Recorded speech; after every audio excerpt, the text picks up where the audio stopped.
Close your eyes for a moment. Beneath the noise of your thoughts, beneath the chatter of your daily life, there is another world. A world you cannot see directly, but one that shapes everything you are. It is the hidden theater of your subconscious mind, a place where forgotten memories, unspoken desires, and secret fears live. And whether you realize it or not, this shadow world influences your choices, your relationships, and even the destiny of your life. Think about this. How many times have you acted on instinct without knowing why? How often have you dreamed of something strange, only to later discover it mirrored your hidden emotions? How many times have you felt drawn to someone, or repelled by something without logic explaining it? That is not random. It is the power of the subconscious mind at work. Modern science tells us that our conscious awareness is just the tip of the iceberg. What we see, what we know, what we can explain with words, that's only about 5 to 10% of our mental activity. The rest, nearly 90%, lies hidden in the subconscious. This is where your habits are formed, where your creativity is born, and where your unresolved struggles linger, shaping the way you move through the world. But here's the mystery. The subconscious does not speak in plain language. It speaks in symbols, in images, in sensations. It whispers through dreams, slips of the tongue, and the emotions that rise in you without warning. It is like a hidden guide, sometimes helpful, sometimes sabotaging, always influencing yet rarely acknowledged. The ancients understood this shadow world long before modern psychology gave it a name. Shamans spoke of journeys into the underworld, not as literal places, but as inner landscapes where spirits and symbols revealed truths about the soul. In ancient Egypt, the soul was believed to travel through hidden realms after death, facing trials that reflected one's inner self. In Hindu and Buddhist traditions, meditation was a way to pierce the veil of the conscious and reach deeper states where hidden truths could be uncovered. Even myths are filled with symbols of the subconscious. Think of the labyrinth, where the hero must face the Minotaur. This is not only a story of a physical maze, it is a story of entering the dark corridors of the mind, confronting the beast within, and emerging transformed. Carl Jung, one of the great explorers of the psyche, called this the process of individuation, the journey of facing your shadow, integrating it, and becoming whole. But what exactly is this shadow? Jung described it as the hidden part of the self, the aspects we deny, repress, or fear. It is not necessarily evil. It is simply what we refuse to face. Anger, envy, shame, or even talents and desires we have buried, because they do not fit the image we present to the world. The subconscious holds all of this, waiting, influencing us in ways we often don't recognize. Have you ever noticed how small triggers cause big reactions? A casual comment that makes you furious, a situation that fills you with sudden anxiety. These are not just surface emotions. They are echoes from the shadow world. They are signs of unresolved memories and feelings hidden deep within. The subconscious mind never forgets. It simply stores what we cannot handle consciously. Dreams are one of its greatest doorways. When you dream, your conscious defenses relax and the subconscious begins to speak. That strange dream where you're falling, it might be about losing control. That recurring dream of being chased, it could symbolize fears you have not yet faced. And the dream of flying, perhaps it is your buried desire for freedom and transcendence. To the subconscious, symbols are its language, and dreams are its stage. But the subconscious is not only a storehouse of fears and repressed desires, it is also the wellspring of creativity and intuition. Many great discoveries and artistic creations emerged not from deliberate logic, but from sudden flashes of insight born in the subconscious. Einstein spoke of imagining himself riding a beam of light before formulating his theory of relativity. Nikola Tesla claimed ideas appeared in his mind fully formed, as if transmitted from another dimension. Writers, poets, musicians, all have spoken of inspiration that feels like it came from beyond. That beyond is often the subconscious mind working in silence. So the question is, are we masters of our subconscious, or are we its puppets? The truth is, most people live as if asleep, directed by patterns they don't even see. Habits, addictions, limiting beliefs, they all arise from the programming of the subconscious.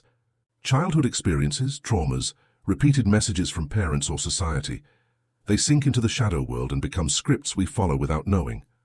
To change your life, you must first change those hidden scripts. But how? The journey begins with awareness. When you observe your emotions without judgment, when you pay attention to the symbols in your dreams, when you recognize the patterns in your behaviors, you begin to shine light into the shadow. Meditation, journaling, and deep reflection become tools to access this hidden realm. Even myths and stories can guide you, for they are maps of the subconscious written across cultures and time. The shadow world is not an enemy. It is a part of you that longs to be understood. When you face it, When you integrate its truths, you do not become darker, you become more whole. And in that wholeness lies power. The power to direct your life with intention, to awaken creativity, to free yourself from the unseen chains of the past. The subconscious is the greatest mystery you carry within you. Ignore it and it rules you in silence. Explore it and it reveals secrets that can transform not only how you see yourself, but how you live your life. Every moment of your life, your subconscious is recording. Every sound, every image, every sensation, much of it slips past your conscious awareness, but the subconscious stores it all. You may forget a conversation you had 10 years ago, but somewhere in your subconscious it still lives. That is why sometimes a smell or a song can suddenly transport you back to a forgotten memory. The subconscious has no timeline. For it, the past is always alive, influencing the present in ways you don't realize. Consider the way habits are formed. When you learn to ride a bicycle, at first it takes effort. You think consciously about balance, about pedaling, about steering, but over time the actions sink into your subconscious. One day, you get on the bike and ride without thinking. This is the power of subconscious programming. It automates. It saves energy, allowing the conscious mind to focus elsewhere. But this gift is also a trap, because negative habits like smoking, procrastination, or self-doubt become embedded the same way. The subconscious doesn't judge. It simply records and repeats. Even language itself is guided by subconscious patterns. When you speak your native tongue, you don't think about grammar rules, you just speak. Your subconscious handles the complexity. When you walk down the street, you don't calculate each step. The subconscious is running millions of processes beneath the surface. It is like the operating system of your mind, invisible but essential. Now think about intuition, that mysterious feeling of just knowing, a hunch about someone you've just met. A sudden urge to take a different path, only to find out later it saved you from danger. Science often dismisses intuition as coincidence, but researchers have found that the subconscious picks up on subtle cues your conscious mind misses. Tiny changes in facial expressions, tones of voice, or patterns in your environment. These fragments are woven together beneath awareness, emerging as a gut feeling. What seems like magic is actually the subconscious speaking in its quiet way. Symbols are another doorway into the subconscious. From the dawn of civilization, humans have used symbols to communicate truths too deep for words. Think of the serpent, sometimes feared, sometimes revered.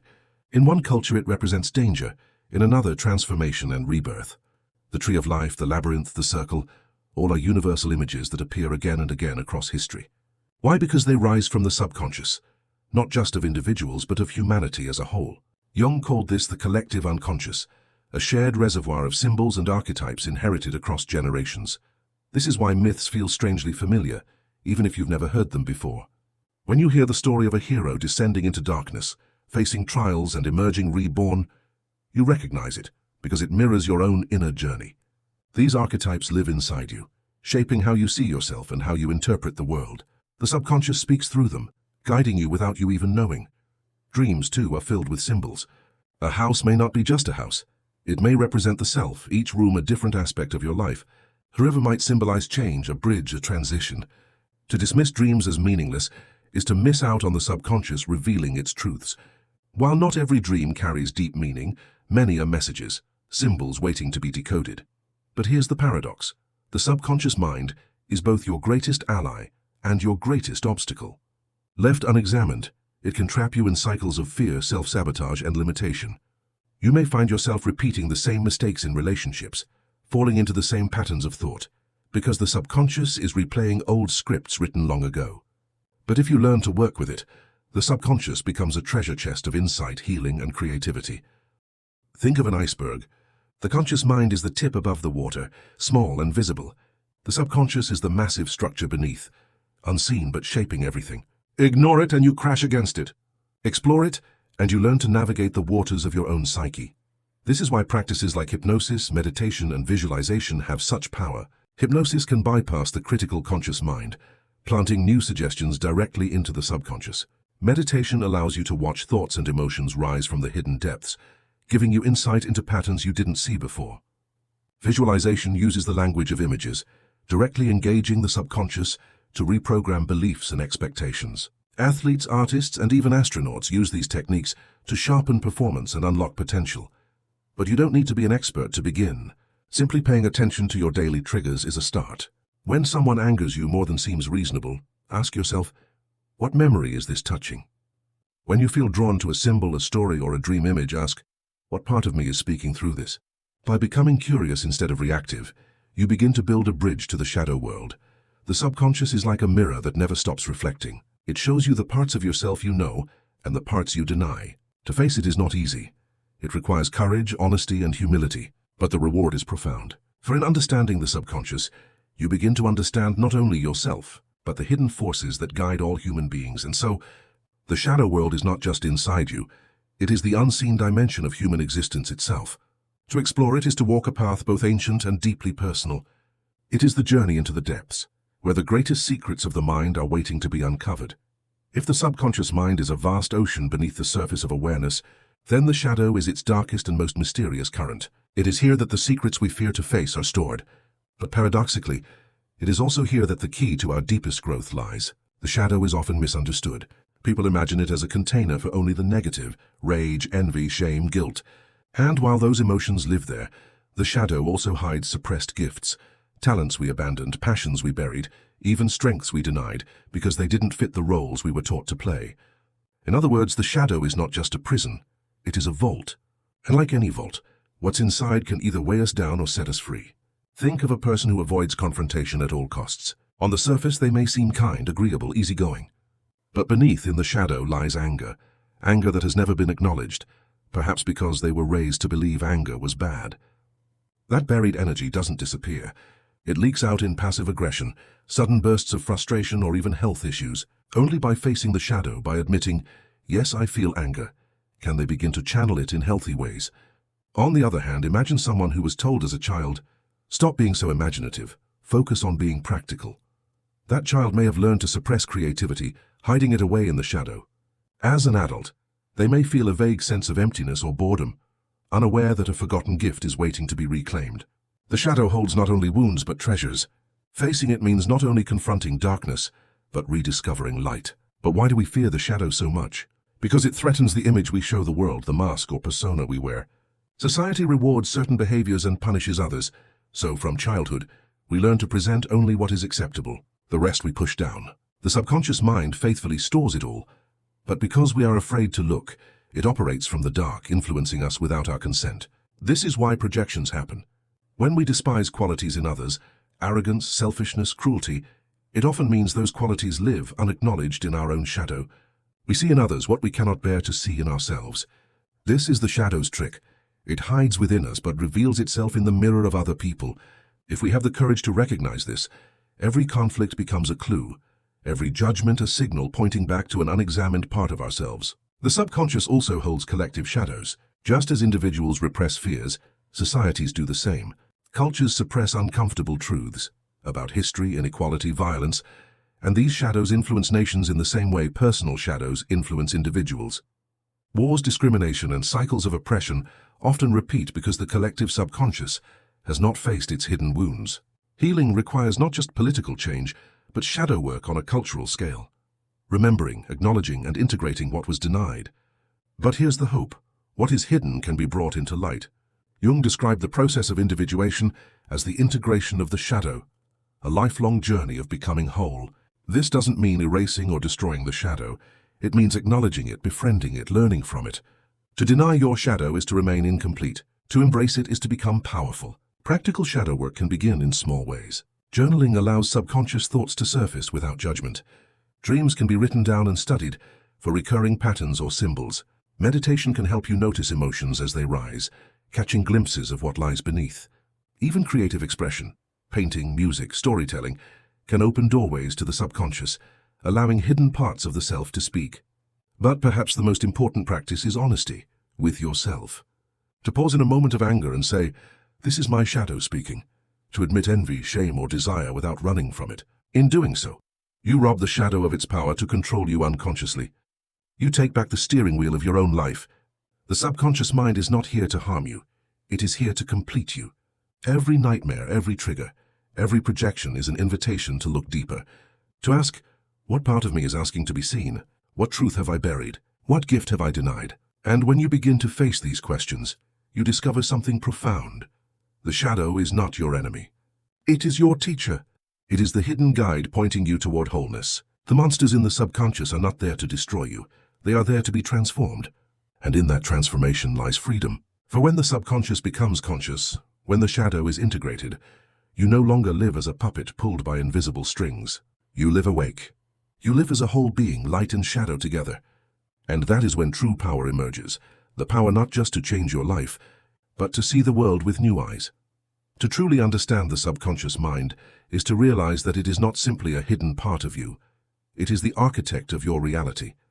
Every belief you carry, every expectation you hold, every fear you deny, these become filters through which you see the world. You don't just live in reality. You live in the reality your subconscious creates. Consider this. Two people can walk into the same room and experience two completely different worlds. One sees opportunity, kindness, beauty. The other sees threat, competition, and emptiness. What changed? Not the room, but the subconscious lens through which each person perceives it. Your subconscious decides what you notice, what you ignore, and how you interpret it. In this way, your outer world is shaped by your inner one.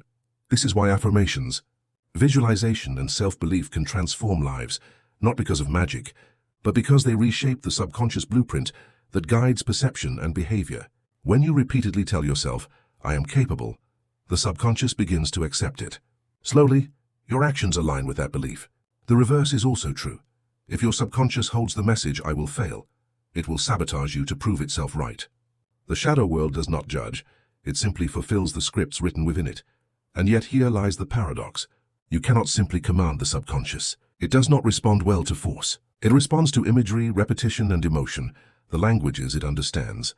This is why visualization works better than logic, why rituals and symbols influence us more than rational arguments. The subconscious is primal, emotional, symbolic. If you want to transform it, you must speak its language. This is where practices like meditation, creative visualization, and dream work become powerful tools. In meditation, you learn to quiet the conscious mind, opening space for the subconscious to rise. In visualization, you plant new images into the soil of the subconscious, guiding its scripts. In dream work, you listen to the symbols it offers, allowing you to converse with its wisdom. These practices are not mystical in the sense of superstition. They are practical ways of engaging with the deepest part of yourself. But the subconscious mind is not just personal, it is also collective. Jung spoke of the collective unconscious, a shared reservoir of symbols and archetypes that all humans inherit. This is why cultures separated by oceans and centuries still tell stories of floods, heroes, serpents, and rebirth. These myths arise from the same human subconscious, repeating because they are truths of the psyche itself. If this is true, then exploring the subconscious is not just about healing the individual, it is about healing humanity.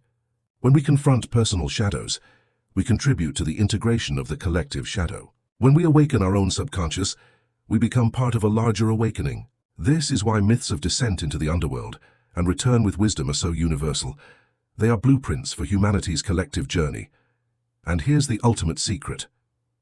The subconscious is not separate from the conscious. It is its foundation. To deny it is to live half a life, to walk only in the light and fear the dark. To embrace it is to become whole, to bring light into shadow and shadow into light. The goal is not to escape the subconscious, but to dance with it, to allow its creativity, its depth, its truths to enrich your conscious life. Imagine a world where people understood this, where children were taught not just facts, but how to listen to their inner world, where leaders faced their shadows instead of projecting them onto others, where societies acknowledged their hidden wounds instead of burying them. The world would not be perfect, but it would be more conscious, more compassionate, more awake. Your subconscious mind is not an enemy to be feared. It is a realm to be explored, a mirror to be studied, a teacher to be honored. The shadow world may seem frightening, but it is also filled with gifts, intuition, creativity, healing, connection. To step into it is to step into your own fullness.